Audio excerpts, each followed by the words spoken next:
Hi hello welcome to post 360. నేను మీ మురళీ రాపల్లి. ఈరోజు పసుపులేటి సురేష్, వైఎస్ఆర్సీపీ అధికార ప్రతినిధి పసుపులేటి సురేష్ కేసు పెట్టడం జరిగింది. దీనికి సంబంధించి వైఎస్ఆర్ సోషల్ మీడియా పైన ఇప్పటి వరకు అనేక రకాలైనటువంటి తప్పుడు కేసులు పెట్టి చాలా విధాలుగా హింసిస్తున్నారంటూ ఆయన మాట్లాడుతూ రీతిన జగన్మోహన్ రెడ్డి ఫ్యామిలీ పైన మార్ఫింగ్ ఫోటోలతోటి సో కాల్డ్ ఎల్లో మీడియా చేస్తున్న దాడిని ప్రతిఘటిస్తూ ఆ ఫోటోలన్నిటినీ ఆధారాలుగా చూపుతూ ఆయన పోలీస్ స్టేషన్లో కేసు పెట్టడం జరిగింది. కానీ దాన్ని పోలీసులు తీసుకోలేదు. సో తద్వారా ఆయన ప్రెస్ మీట్ పెట్టి మేం కేసులు పెడితే తీసుకోరా, మార్ఫింగ్ ఫోటోలు జగన్మోహన్ రెడ్డివి వాళ్ళ భార్యవి వాళ్ళవి చేస్తే మేము ఊరుతూ చూస్తూ కూర్చోవాలా, ఏం జరుగుతుంది ఈ రాష్ట్రంలో అంటూ ప్రశ్నిస్తున్నారు. ఒకసారి ఆ వీడియో చూడండి మీరు. ఈరోజు రాష్ట్ర వ్యాప్తంగా కూటమి ప్రభుత్వం ఏర్పడినప్పటి నుంచి ఇప్పటి వరకు వేలాదిగా రాష్ట్ర వ్యాప్తంగా YSR Congress party social media కార్యకర్తల పైన అనవసరపు కేసులను, బలమైన సెక్షన్లను నమోదు చేస్తూ ఏమాత్రం కూడా వాటిల్లో నిజానిజాలు లేకపోయినప్పటికీ కూడా కేవలం వైఎస్ఆర్ కాంగ్రెస్ పార్టీకి మద్దతుగా ఉన్నటువంటి సోషల్ మీడియా కార్యకర్తలనే లక్ష్యంగా చేసుకొని రాజకీయ కక్ష సాధింపుల్లో భాగంగా అక్రమ అరెస్టులు చేయడం, వారిని పార్టీ కోసం పనిచేయడానికి దూరంగా ఉంచేటువంటి కుట్రలో భాగంగా వారి మీద బలవంతపు కేసులు పెట్టి ఈ విధంగా జైళ్లకు పంపుతున్నటువంటి క్రమంలో ఎవరైతే కూటమి పార్టీల్లో భాగస్వామ్యంలో ఉన్నారో వాళ్ళందరూ కూడా వైఎస్ఆర్ కాంగ్రెస్ పార్టీ అధ్యక్షులు శ్రీ వైఎస్ జగన్మోహన్ రెడ్డి గారిని, ఒక రాష్ట్ర మాజీ ముఖ్యమంత్రిగా పనిచేసినటువంటి వ్యక్తిని, వారి కుటుంబాన్ని కూడా సామాజిక మాధ్యమాలే వేదికగా అసభ్యకరంగా, అతి జుగుప్సాకరంగా, అశ్లీలకరంగా చిత్రీకరించి వాటిని సర్క్యులేట్ చేయడం జరుగుతోంది.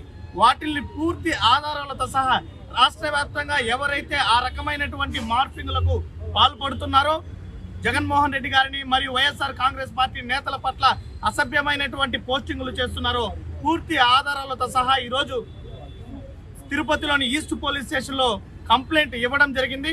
వాటికి సంబంధించినటువంటి ఆధారాలను కూడా జతపరచడం జరిగింది.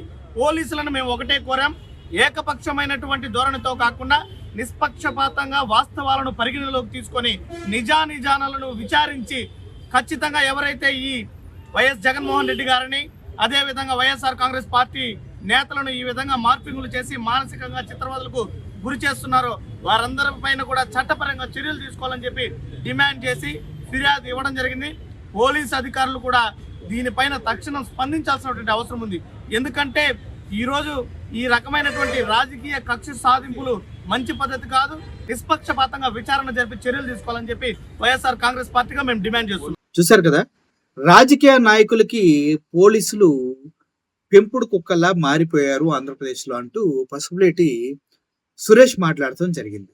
అంటే ఎలా అంటే ఏది చెప్తే వాళ్ళు ఏది చెప్తే అదే చేస్తారు వీళ్ళు, ట్రైనింగ్ ఆఫీసర్స్ లాగా. సో ఒకసారి మనం ఆలోచిస్తే ఇప్పటి వరకు వైఎస్ఆర్సీపీ క్యాడర్ పైన పెట్టినటువంటి కేసులు లెక్క చూసుకుంటే చాలా చాలా ఎక్కువ, అత్యంత బలమైనటువంటి సెక్షన్స్ పెట్టి ఎప్పటికీ బయటకు రాకుండా ఉండేలా చేయడం ఒకటి, ఆ సెక్షన్స్ తర్వాత ఒకవేళ బయటకు వచ్చినా మళ్ళీ కేసులు పెడతామండి బెదిరించడం ఒకటి.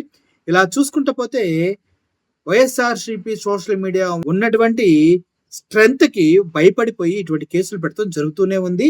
దాన్ని తొక్కేయాలని చూస్తూనే ఉన్నారు. కానీ వాస్తవానికి అదంత ఈజీ కాదని అందరికీ తెలుసు. తద్వారానే ఇటువంటి కుటిల ప్రయత్నాలు, చేతకాని ప్రయోగాలు పోలీసులతోటి అధికారంలో ఉన్నారు కాబట్టి చేయిస్తున్నారంటూ పసుపులేటి సురేష్ గారు మాట్లాడటం జరిగింది. చూద్దాం, ఎన్ని కేసులు పెట్టినా కూడా నిలబడతా ఉంటూ జగన్మోహన్ రెడ్డి గారు మాట్లాడారు, కొడాలి నాని గారు మాట్లాడారు, పేర్ని నాని గారు మాట్లాడారు.